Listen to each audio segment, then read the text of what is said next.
let's try this real quick because I don't have time to film something online. So this is the reaction we're doing today. We're gonna take this alcohol, we're gonna react it with this acid, and we're gonna form this ester. Now, as far as IRs go, there are three things I want you guys to do. One is to look for the expected peaks. So when we look over here, we see not a whole lot. There's some CHs that we'll see at around the 3000 area, and there's a C double bond O that's a part of an ester. And we'll see this in this general area. And so when we go over to the IR, of course, this is not an IR that's in any way to scale or even the real IR. I just kind of scribbled some lines.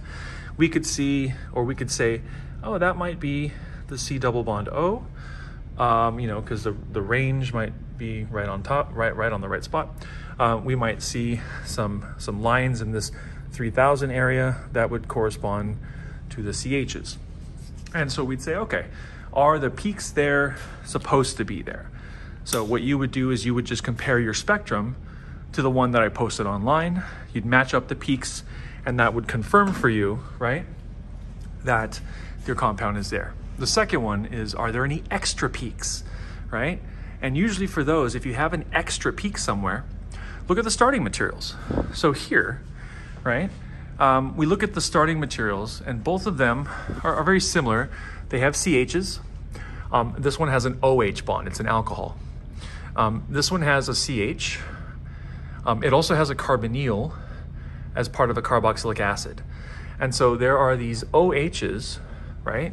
And a C double bond O. Well, the C double bond O is part of our product, so that one is expected to be there. That wouldn't really tell us anything if we saw it. We wouldn't know if there was starting materials in there. CHs as well, right? Because those are also in our final product. But these OHs would show up with additional peaks somewhere that wouldn't be on the spectrum online for acetaminophen, or on the spectrum online in this case for banana oil. So seeing extra peaks somewhere, especially in an area where there shouldn't be any, let's say you've got another set of peaks like right there, right, that doesn't correspond to anything from our molecule, that would be an indication of some impurity.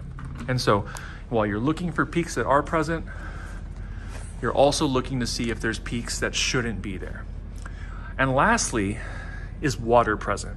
That's the last thing that we usually ask, because water shows up very, very prominently.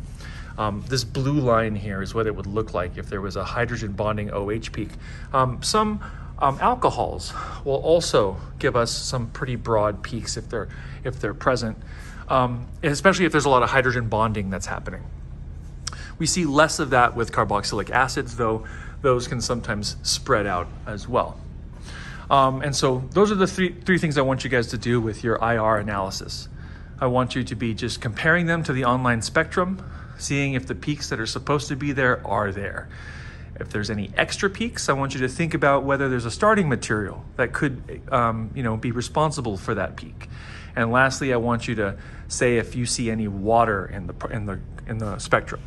And water will show up as a big giant hump, which will usually obscure everything under it. You won't be able to see the things that are behind it. So that's it, okay? So those are the main three things I want you guys to think about when you're doing your IR analysis. Look for the peaks, see if there's any extra peaks, and then see if there's any water. And for the compound, you know, let's say that all the peaks are there. I would like it if you would list the IR active peaks. In this case, C double bond O's, sp3 hybridized CHs, you know, NHs from amines or amides. Trying to think of any other really big ones.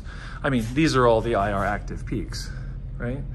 So these are where you get those numbers. So C double bond O, part of an ester, comes in at around the same range as when it comes in on a carboxylic acid. So we would, you know, let's say that this guy was inside our IR still, we would see maybe this peak shifted over a little bit, but we would also see an OH, you know, in our spectrum. So like that's kind of the logic. And those alcohols, especially the hydrogen bonding ones, they come in really broad peaks in this range.